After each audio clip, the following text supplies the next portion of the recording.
ഇതൊരു വലിയൊരു അപകടമായിരുന്നു. കൊല്ലം റെയിൽവേ സ്റ്റേഷൻ്റെ ഇപ്പുറത്ത് ഒരു ഓട്ടോറിക്ഷ ബൈക്ക്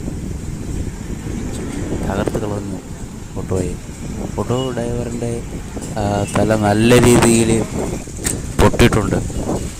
ഇത് ഗുരുതരമായ ഓട്ടോ ഡ്രൈവറെ ഓട്ടോയിൽ കയറ്റി ഹോസ്പിറ്റലിലേക്കാണ് കൊണ്ടുപോയത്. ഇത് അപകടം പിടിച്ച റോഡാണ്. അപ്പുറത്തെ കല്ലും പാറക്കല്ലുകളും ഉണ്ടായിരുന്നു. ദുരിതവും ശിക്ഷണമാണ്. ഇതൊരു വലിയൊരു അപകടമായിരുന്നു. കൊല്ലം റെയിൽവേ സ്റ്റേഷൻ്റെ ഇപ്പുറത്ത് ഒരു ഓട്ടോറിക്ഷ ബൈക്ക് തകർത്ത് കളഞ്ഞു ഓട്ടോയെ.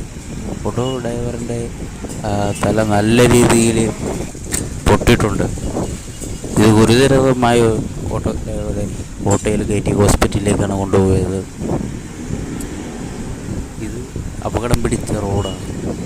അപ്പുറത്തെ കല്ലും പാറക്കല്ലുകളും ഉണ്ടായിരുന്നു.